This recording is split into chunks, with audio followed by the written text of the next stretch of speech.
Hello everyone, welcome to this video.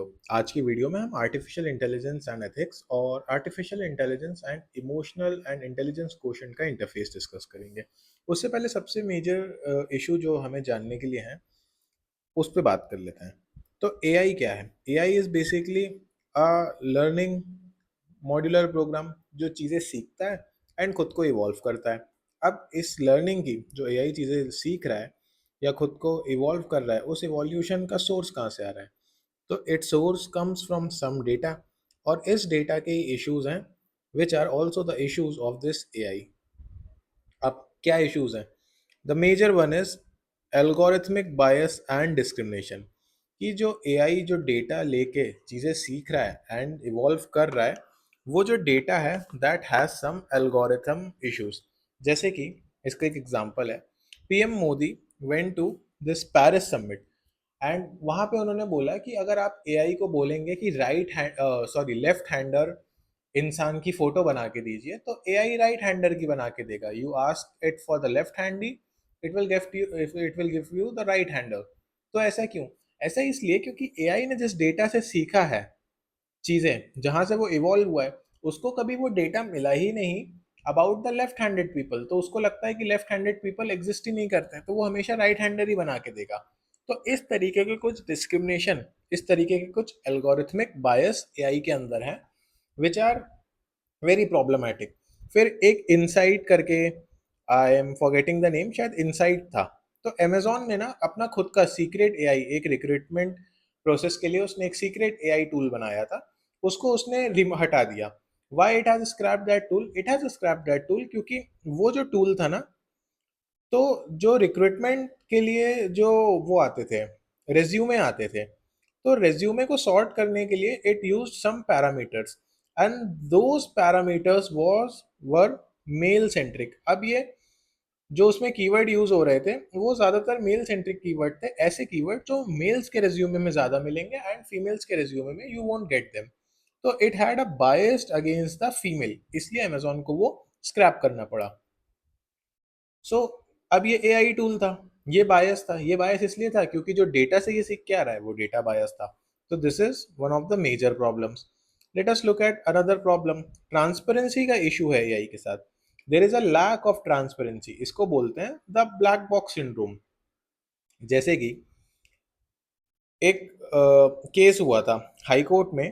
एक case था and high court said कि यार जैसे टैक्स डिपार्टमेंट का एआई है, तो टैक्स डिपार्टमेंट का जो एआई है, generally what we expect from the government is कि अगर गवर्नमेंट आपको कोई कंप्लाइंस भेज रहा है, कि अगर मैंने सपोज मेरे 100 करोड़ की इनकम थी एंड मेरी टैक्स लाइबिलिटीज बनती हैं, तो अगर एआई मतलब मैं ये एक्सपेक्ट करूंगा कि अगर गवर्नमेंट मुझे कुछ नोटिस भेजती है विद रिस्पेक्ट टू कंप्लायंस, तो गवर्नमेंट मुझे बताए कि मैंने क्या गलत किया है, सो दैट अगर जेन्युइनली मेरी कुछ गलती है तो मैं उसे रेक्टिफाई कर सकूं। But what happens with the AI ना, कि एआई आपको वो नहीं बताएगा कि आपने गलत क्या किया है, ये सिर्फ आपको ये बता देगा कि आपने गलत किया है। तो इसी तरह का एक केस हुआ था कि जो टैक्स डिपार्टमेंट का एआई था, तो उसने एक ऑर्डर निकाला था, उसने एक ऑर्डर नोटिस जारी किया था against one of the assessee, basically the tax payer. और ये नॉन स्पीकिंग ऑर्डर था। नॉन स्पीकिंग ऑर्डर में ये होता है कि एक ऑर्डर दे दिया विदाउट एनी एक्सप्लेनेशन, मतलब इट टेल्स यू कि यू हैव टू पे योर टैक्स, वरना कुछ कुछ कंप्लाइंस आप पे लगेंगे। आप ऑलरेडी हो सकता है टैक्स भर चुके हो एंड उस टैक्स फॉर्म फिलिंग में कुछ शायद मे बी मिस्टेक हुई हो या कुछ अमाउंट का इशू आ रहा हो। तो ये आपको वो चीज़ नहीं बता रहा है, ये बस बता रहा है, ये आपको एक ऑर्डर दे रहा है कि आप पे फाइन लगेगा, कंप्लाइंसेस आएंगे, ये बेसिकली आपको कंप्लाइंसेस दे रहा है। तो जब तक ये ब्लैक बॉक्स सिंड्रोम है कि आप डिसीजन मेकिंग का इशू है कि पता ही नहीं है ना कि एग्जैक्टली करना क्या है। तो अगर मेरे पास ये नोटिस आ गया जिसमें लिखा हुआ है कि आपके आपके ऊपर 10 दिन के अंदर कार्रवाई हो जाएगी, तो what I am suppose to do? मैं क्या करूं?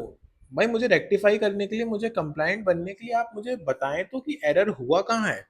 So this is one issue की ट्रांसपेरेंसी उसमें नहीं है। ब्लैक बॉक्स सिंड्रोम है, वो नहीं बताता है कि क्या इशू है। वो सिर्फ एक नॉन स्पीकिंग ऑर्डर जारी कर देता है विदाउट एनी एक्सप्लेनेशन। देन एक और इशू है ऑफ अकाउंटेबिलिटी, एक रिस्पॉन्सिबिलिटी वैक्यूम है। इसकी बहुत अच्छी केस स्टडी है हांगकांग की। सो सो हांगकांग में एक कंपनी है, उन्होंने एक एआई लिया, दैट इज हांगकांग, मतलब हांगकांग बेस्ड है, Hong Kong based, I am not remembering the name क्या है कंपनी का, बट हांगकांग के लैंड पे ये चीज़ हो रही है, ठीक है। सो अभी आप मान लीजिए कि डेस्टिनेशन इज हांगकांग जहाँ ये सब हो रहा है।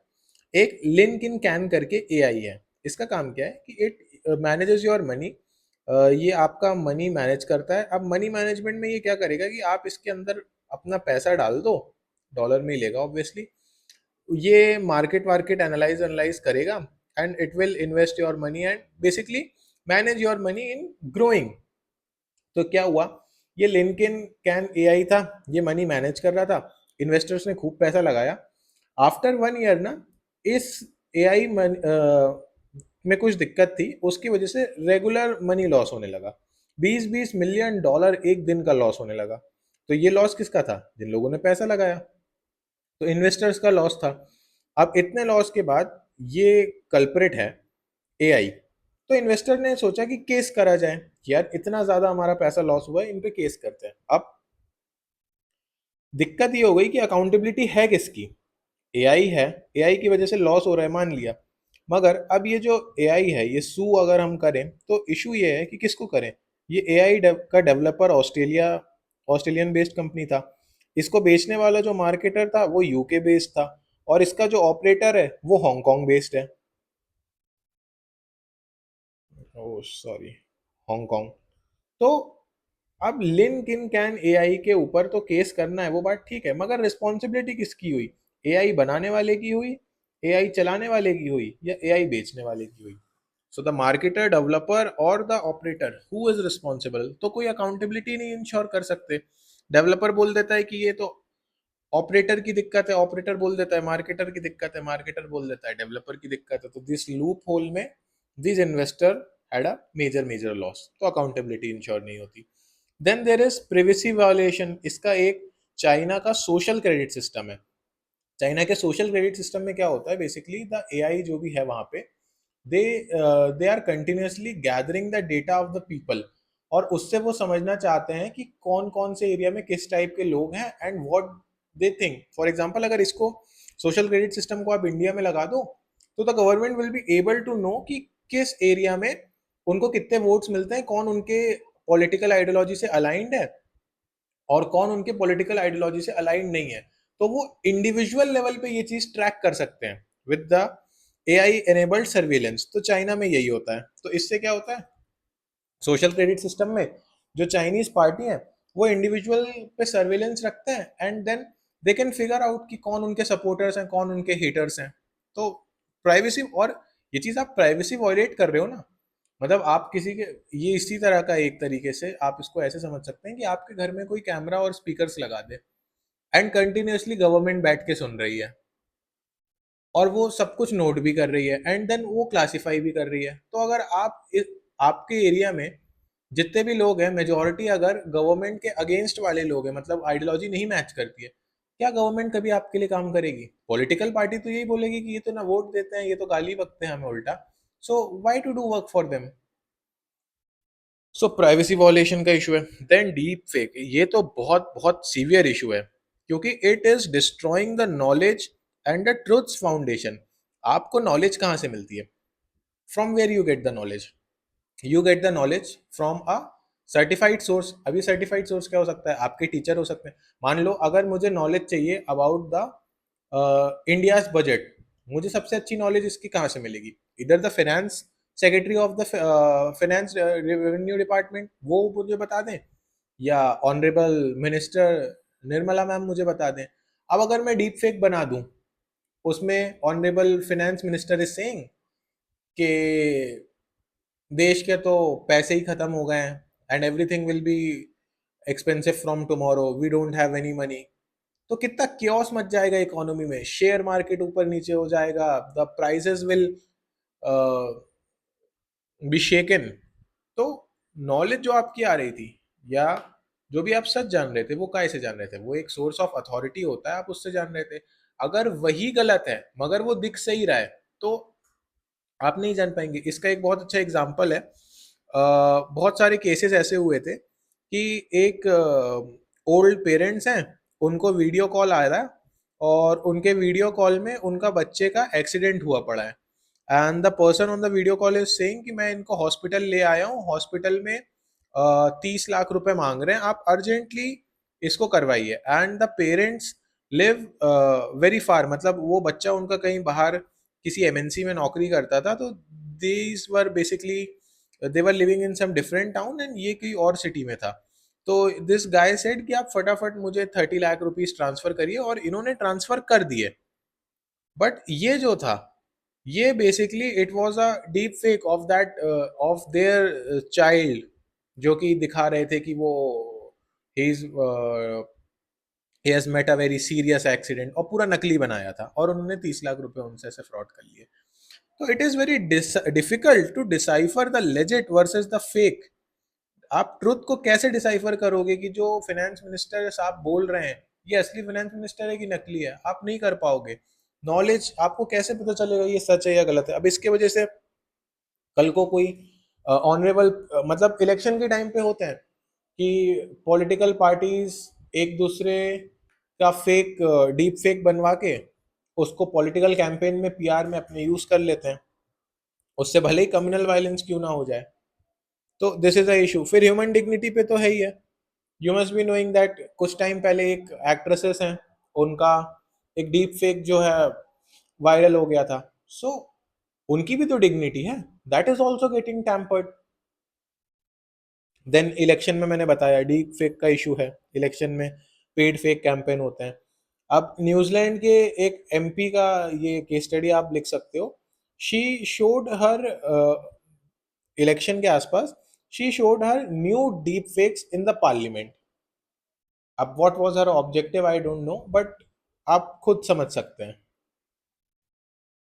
Then there is concentration of AI power. जैसे कि हमने हिस्टोरिकली देखा है, जिस भी जगह पे साइंटिफिक रेवोल्यूशन पहले होता है, जहां पे भी पावर कंसंट्रेशन होती है, तो वहां पे एक टेंडेंसी होती है। जैसे 17वीं सेंचुरी के आसपास में साइंटिफिक रेवोल्यूशन हुआ, एंड यूरोप में बहुत ज़्यादा Europe became very highly technologically wise upgraded with respect to the Africa continent and जो भी एशिया था। तो जो ये पार्ट था, जो बहुत ज़्यादा साइंटिफिकली जिसने पावर कंसंट्रेट कर ली थी, इसने क्या किया? फिर इसने इधर रूल किया, इधर रूल किया, इधर रूल किया, इसने हर जगह रूल किया। So this concentration of power will obviously lead to the end another form of new imperialism. इससे सोशल जस्टिस एम्पर होगा। अभी सारा कंसंट्रेशन ऑफ पावर कहाँ है? अगेन यूएस एंड ईयू वहीं पे है। तो जिस जगह पे ये पावर है, तो पावर है, उनके पास डेटा है, कितनी सारी चीजें हैं। सो हो सकता है नॉट इन दैट सेंस जिस तरह से ब्रिटिशर्स ने कोलोनाइज किया था वैसे नहीं करके दूसरे तरीके से कर ले। अगर आपके पास सारा डेटा है, फॉर एग्जाम्पल अगर यूएस के पास इंडियन गवर्नमेंट से लेके हर चीज तक का एक एक इंडिविजुअल का सारा डेटा है, तो क्या हमारी ट्रेड डील्स, क्या हमारे नेगोशिएशंस कॉम्प्रोमाइज नहीं हो जाएंगे? हमें तो ऑब्वियसली फिर उनके आगे झुकना पड़ जाएगा, वैसी बात हो जाएगी। So this concentration of power can lead to any form of new imperialism. और फिर एक डिजिटल डिवाइड भी क्रिएट होगा कि ग्लोबल लेवल पे जब एक ग्लोबल साउथ और ग्लोबल नॉर्थ का एक तो डिवाइड है ही है, उसी में एक ही डिजिटल डिवाइड भी बन जाएगा, तो ग्लोबल डिसऑर्डर आएगा, ग्लोबल अनइक्वालिटी आएगी, डिजिटल एक्सक्लूजन हो जाएगा। Then there is issue of moral loss also. इसमें द लेवेंडर प्रेसिडेंट, आप ये president, sorry not president, president, the lavender president, ये बेसिकली क्या है? इसराइल का एआई बेस्ड सिस्टम है जो लोगों की लिस्ट बनाता है। फॉर एग्जांपल व्हेन इसराइल अपने टेरिटरी में मॉनिटर करता है लोगों को, तो एआई उसमें ऐसा बोलते हैं इसराइली कि इसमें ह्यूमन सर्वेलेंस भी है, but we are not very sure कि वो किस लेवल तक है। ज़्यादातर काम शायद एआई पे ही छोड़ रखा है। अगर आप भी चैट जीपीटी को कुछ प्रॉम्प्ट दोगे तो वो क्या कर रहा है आप का ही सर्वील करोगे? आप तो जो उसका आउटपुट आएगा उस पर काम करोगे। So suppose this is the Israeli territory and these are the people. तो ये जो इनका एआई है ना, ये सर्विलेंस करता रहता है, and on the basis of their activity, मान लो इस पे कुछ सस्पिशियस एक्टिविटी नोट करी उसने, इस पे कुछ करी और इस पे कुछ करी, तो बेस्ड ऑन इट ये एक लिस्ट बनाता है। तो इन तीन लोगों की एक लिस्ट बनेगी, it is known as the kill list, कि these three will be killed, they will be eliminated, क्योंकि on the basis of suspicion कि यार कुछ ये लोग गलत कर रहे हैं टाइप्स। अब वो जो एआई बेस्ड टूल है जो ये काम करता है, वो खुद कहता है कि इसमें 10% एरर है। अब यहाँ तो एग्जाम्पल छोटा है, मान लो ये 3 लोगों की जगह 30 लाख लोग होते हैं, 30 लाख लोग होते हैं। अब इसमें 10% लोग आपने एरर के बेसिस पे मार दिए, तो एआई की गलती की वजह से कितने इनोसेंट लोग किल्ड हो गए। इस लिस्ट में 10% लोग, मतलब हजारों की संख्या में आपने लोग मार दिए। And who is responsible? Again वही, एआई के साथ तो रिस्पॉन्सिबिलिटी अकाउंटेबिलिटी आप इंश्योर कर नहीं सकते। और जान कितने इनोसेंट लोगों की गई? 10% is a huge error in terms of जब आप ये डिसाइड कर रहे हैं कि कौन जिएगा और कौन मरेगा।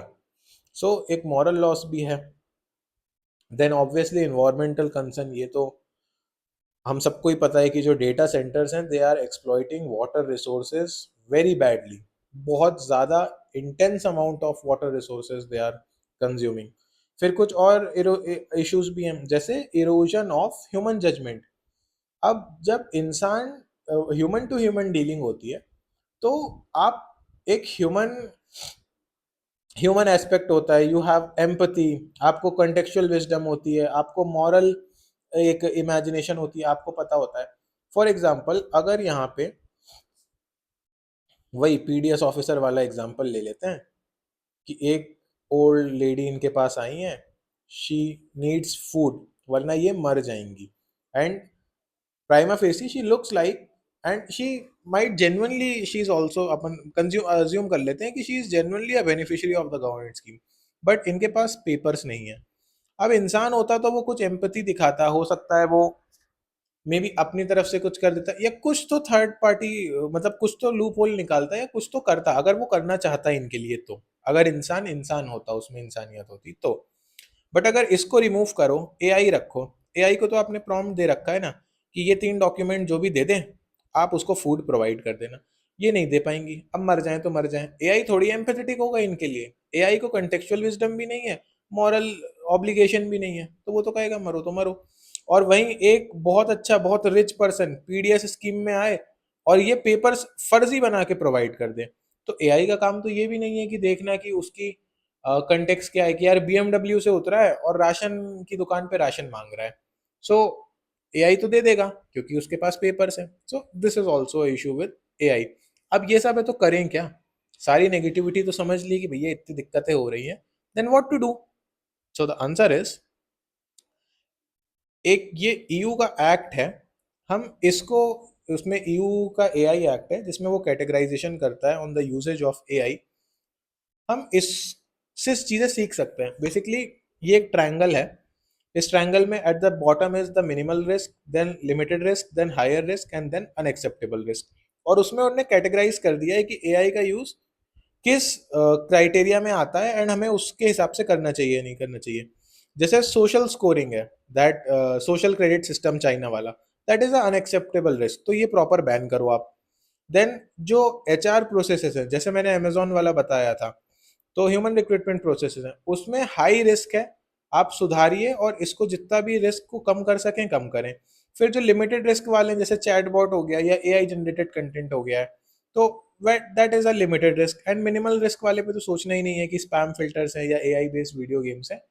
तो इस टाइप का categorisation we need to do while using the AI systems.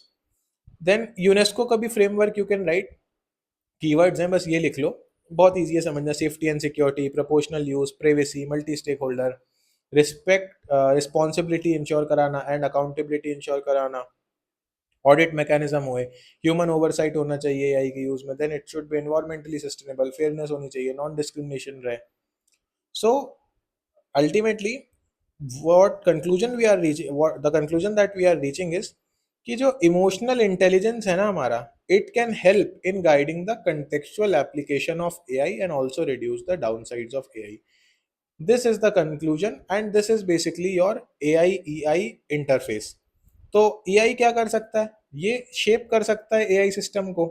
जिसको ये नहीं पता था कि क्या इमोशनल कॉन्टेक्स्ट है या क्या कॉन्टेक्स्ट है किसी चीज़ का, हो सकता है ये ट्राइबल्स को सिर्फ इंसान जैसे देखता हो। तो ट्राइबल्स के लिए जो उनके फॉरेस्ट हैं, उसकी वैल्यू एआई नहीं समझ पाएगा कि what forest means to tribal, ये सिर्फ एक ह्यूमन समझ सकता है। ह्यूमन क्यों समझ सकता है? क्योंकि इमोशनली इंटेलिजेंट है। तो उस चीज में एआई को वो ह्यूमन शेप कर सकता है, AI can shape AI. Then it can moderate AI's impact, हमने अभी पढ़े ऊपर बहुत सारे। ह्यूमनाइज कर सकता है एआई के डेवलपमेंट को, ये भी ऊपर हमने बहुत एग्जांपल देखे। And can detect and correct AI biases. So this is what the AI can do. I hope this video was helpful to you and आपको ये सारी चीजें समझ में आई. There are various points and case studies which you can note down. Thanks for watching.